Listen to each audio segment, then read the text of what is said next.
I'll go straight through there. Righto. Audio level 1, 2, 3, 4, 5. David Crisafulli, Ros Bates, testing 1, 2, 3, 4, 5.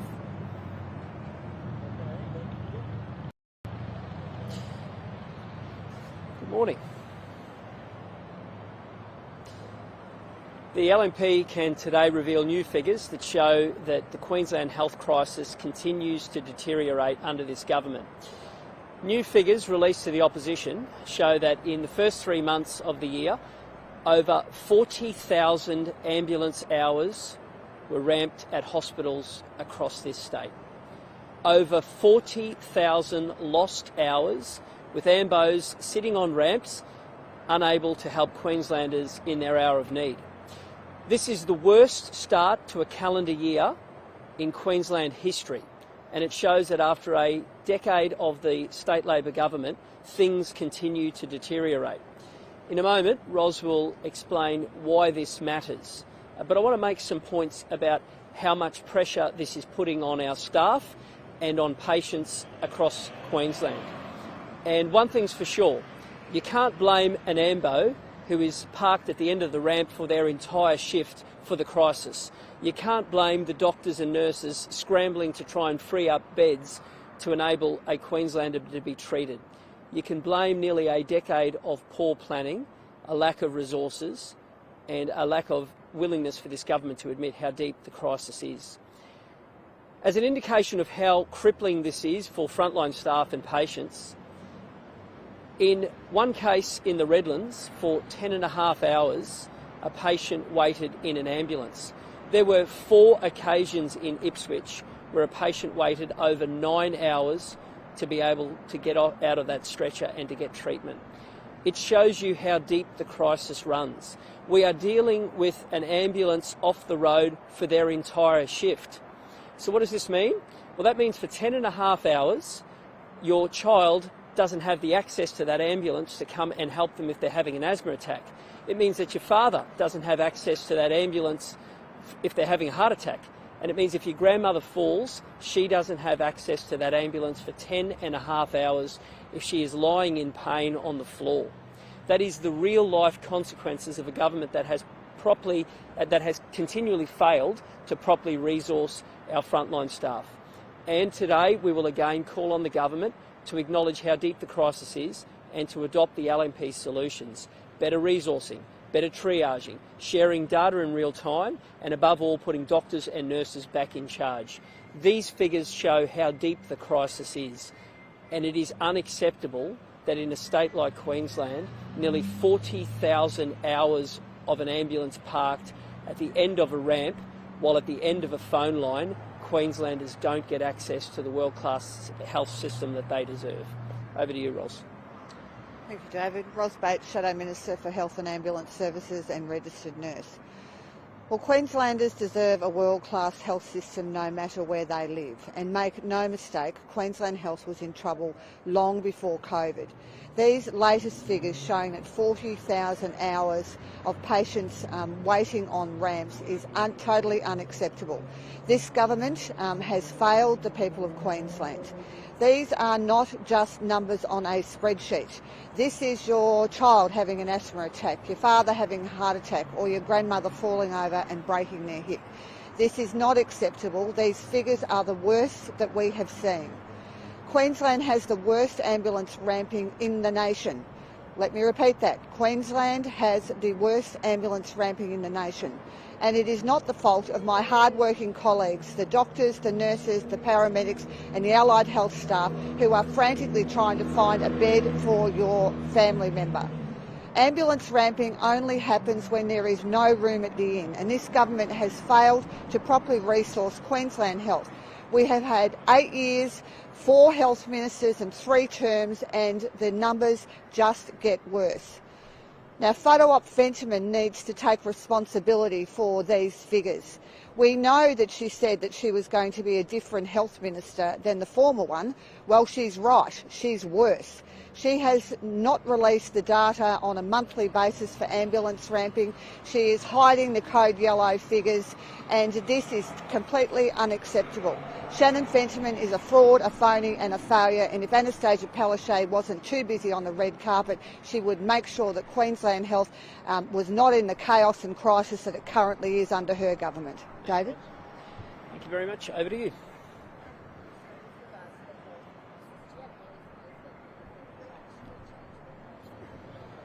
Well, the government has to start listening, and there are solutions on the table. What's most troubling is that this is information that the government's not willing to just share. It takes the opposition to have to go looking for it.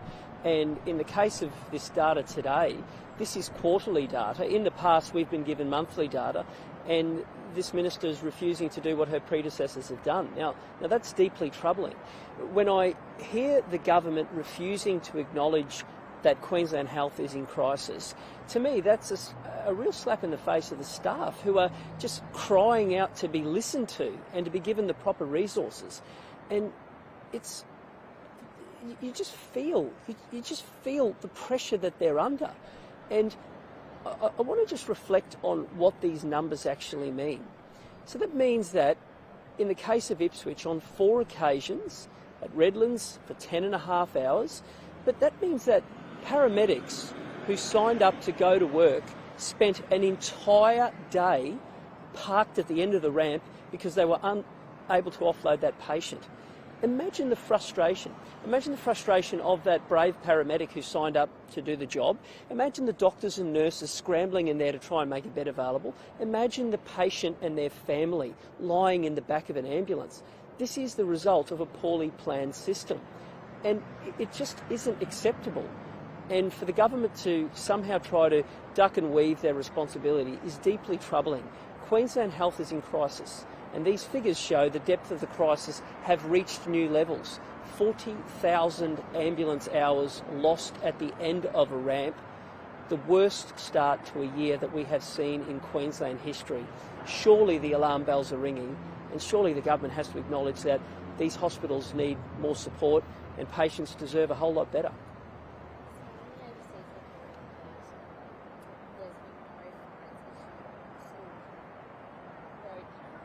Yeah.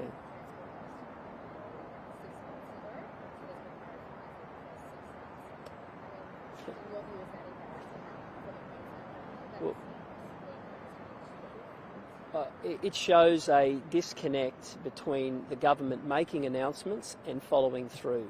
And increasingly, Queenslanders are becoming frustrated, but equally they're becoming less likely to trust what the government says. There's no point constantly making announcements but then never actually following through. All that does is create a sense of false hope and a sense of expectation, and then Queenslanders keep getting let down by the state government. They've got to follow through on what they say, and for the ABC to have to reveal it, for journalists to have to go asking for it, for the opposition to constantly put in RTIs and questions on notice to have the government explain what is going on after their announcements, it shows that their heart isn't in what they are announcing.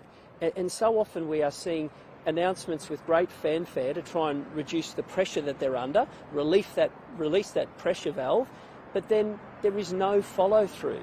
And I think it shows the signs of a government that is more interested in how things look for them than how it is for Queenslanders. And sadly, this is the latest announcement in a conga line of failures to follow through on behalf of the government.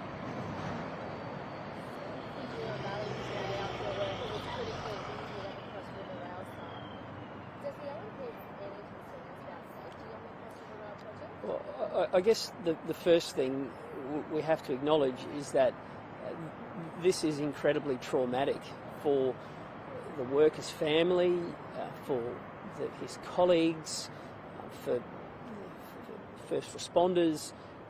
These are situations that no one ever wants to see, and everyone deserves to go to work and make a living and come home in one piece. And when we see things like this, it's deeply troubling for everyone who's involved. Now, in the weeks and months ahead, it's important that investigators get to the bottom of it, because Queenslanders deserve to come home in one piece. So workers at a rally this morning have reported that objects have been falling from cranes at the Bobo roadside and that there have been several near-misses with Yeah. trucks. What does the opposition want to see happen here? Is a safety order? Look, I think that they are questions and allegations that should be tested, and I think today is our focus has to be on the worker and the colleagues and the family, but in the weeks and months ahead, they are all questions that need to be answered, and it's vital that we create an environment where people can go to work and come home in one piece. And everything that the government does should be focused on providing a safe working environment for Queenslanders.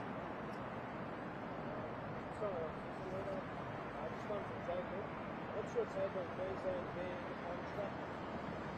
What's your take on Queensland being on track to implement It seems like every day there's another statistics. Start again. It seems like every day there's another set of statistics, and it's paired with another set of Queenslanders whose life is being torn apart by crime. And when you see the first 6 months being worse than the calendar year beforehand, after the government's so-called signature tough new policies, it shows that it's just not working. And I make the point. The only people refusing to acknowledge the state of lawlessness in Queensland are the lawmakers of the state. And Queenslanders are in the grips of a youth crime crisis, and the figures show it. And the government made such a fanfare a year ago about saying they were going to so-called get tough on crime. Well, Queenslanders know it just isn't working. And it is across the state.